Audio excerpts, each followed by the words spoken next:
Jean Manning is a journalist who stumbled into a strange world when she started asking questions about alternative energy sources and heard the story of an early 20th century inventor named Nikola Tesla. Tesla is almost a cult hero and an overlooked genius, and he has so many inventions that are at the basis of technologies that we have today. She went to a conference on Tesla and had a close encounter with a mysterious scientific researcher who became her deep throat, her Mr. X. He sent me a file of materials about the Bernard Eastlund patent. About a month ago, the U.S. Patent Office granted a patent to a Houston-based scientist, Dr. Bernard Eastlund, for an invention which, Dr. Eastlund says, could be used to change the weather. Dr. Eastlund says the invention could also be used to disrupt communications all over the world and might be used to destroy or deflect a missile attack. The Eastlund patents had the ring of the mad scientist aspect of Tesla. Tesla talked about this Tesla shield around the planet and talked about particle beam weaponry, something called a death ray. Death ray? Jean wasn't sure where all this was leading until Mr. X called again. And he said, the maniacs are actually going to do it up in Alaska. Mr. X's maniacs were in the U.S. Pentagon, and he was convinced they were conspiring to build Bernard Eastlund's sky zapper under the guise of a nice little research project deep in the Alaskan bush called HAARP.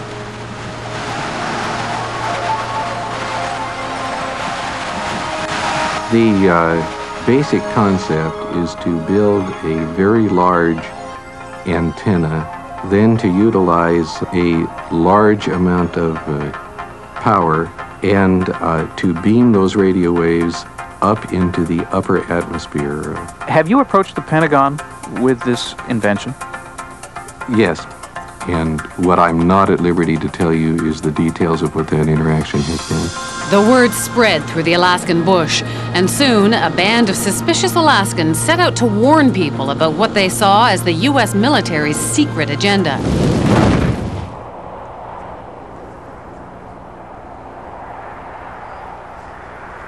And what you have with HAARP is sort of the universal hammer for geophysical warfare. Nick Begich is the chief conspiracy theorist. So when did you know that you were onto something? I think as soon as I saw the references to Tesla's work, and when I read Bernard Eastlund's original patents, I realized that what we really had here in Alaska was a prototype for a ground-based Star Wars weapon system. HAARP is a non-classified project run not by Bernard Eastlund, but by the U.S. Army and Navy. The official HAARP story is told by one man, John Heckscher. It consists of several types of transmitting instruments and numerous scientific instruments that study the natural ionosphere and the ionosphere that has been perturbed by the instruments that we are building. The ionosphere is a sea of electrically charged particles in the upper atmosphere, and the instrument is a powerful radio wave transmitter. Does it have any military applications? The site itself is strictly a scientific research site. Perhaps the outcome of some of the science, perhaps some of the results, could be applied in to military systems.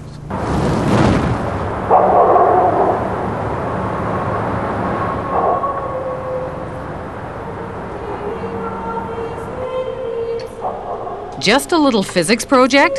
Jim Roderick isn't buying it. He's been gunning for the real goods on HAARP, and his weapon is the internet. The military is incapable of doing pure science. Science is conducted by them for application in weapon systems, for no other reasons. From his shack in the middle of an Alaskan village, Jim and his co-conspirators around the globe have been tapping into databases.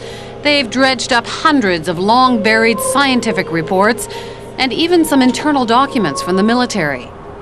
They call it the world's first techno-protest, and they did it all on the military's own baby, the net. Plans for HAARP activities correlate with projections of what can be done in the Eastlund patents. It's that simple. So it's not a coincidence? It's not a coincidence. Well, I hate to disagree with you, but it's not his patent that we're building. Superficially, yes. They send energy up into the ionosphere, but the Eastlund patents require huge, prodigious, in fact, amounts of power, like 100 billion watts. Remember that number, 100 billion watts. You'll hear it again later. HAARP requires only 3 million watts. There is a paper trail leading No. us back to Eastlund. No, there is not. There is no paper trail that I'm aware of that's leading back to Eastlund. Eastlund used to be an employee of the company which is building HAARP, but that's pure coincidence. Is it also a coincidence that the tiny company that owned Eastlund's patents was later swallowed up by an enormous military intelligence firm called E-Systems? 2.1 billion in annual sales, 1.8 billion of that, with a B, was to military intelligence groups, CIA, NSA, and others. And of that, 800 million were black projects, so secret that even the United States Congress didn't know what they were. E-Systems was then swallowed up by Raytheon Corporation. It too specializes in super secret contracts with the Pentagon.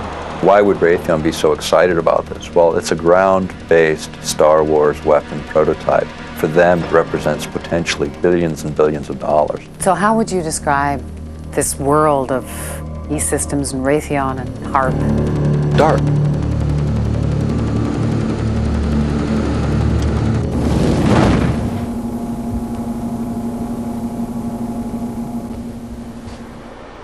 There's a lot of people around here that have a really lot of strange ideas, and I think many of them are pretty bizarre.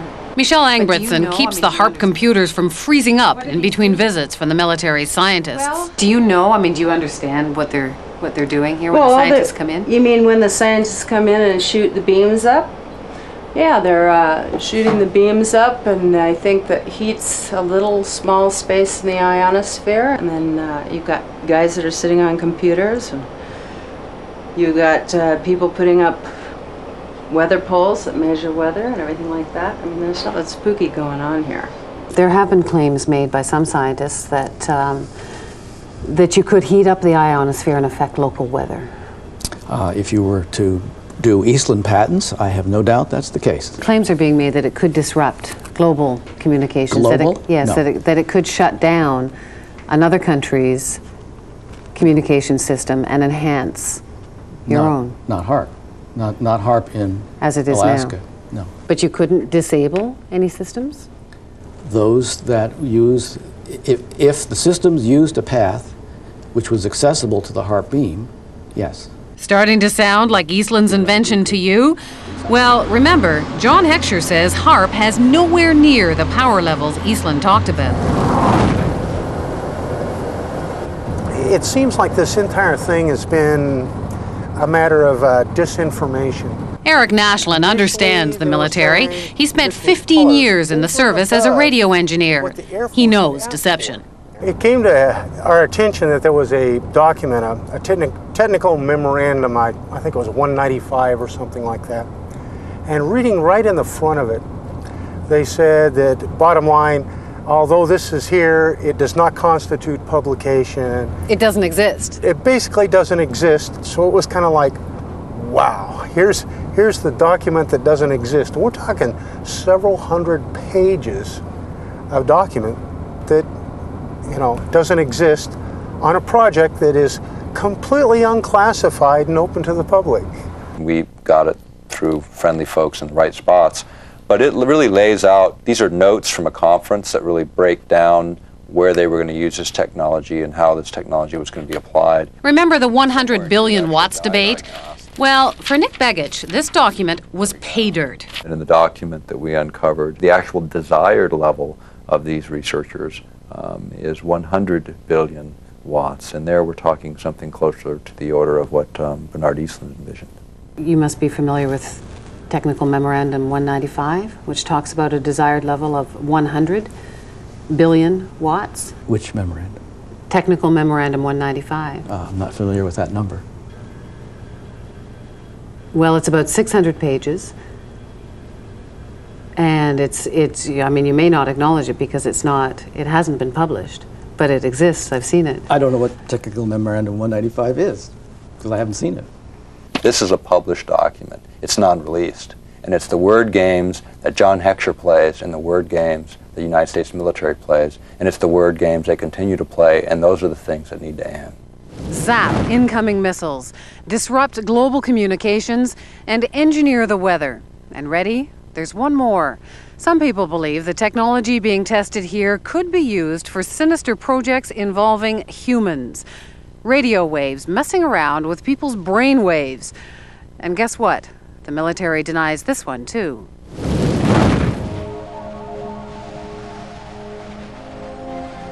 The human mind is subject to being affected by radio frequency energy, and that's what this device is. In other words, you can move the moods of large populations using this kind of technology. So now we have not just maniacs in the Pentagon, but a bunch of Dr. Strangeloves? Pretty weird stuff. But scientists have been experimenting with radio frequencies on animals' brains for decades. And the military has followed it all very closely, especially once it found out the Russians were onto it. It was all kept a deep, dark secret by the two superpowers. Back in the 60s, the Soviets began zapping the American embassy in Moscow with a low-frequency beam. No one knows for sure what they were up to, but one theory is that they were trying to mess with people's central nervous systems. And one report did say the diplomats got depressed a lot. And hey, just think of all the nifty applications against the enemy. Why blow people up when you can drive them crazy?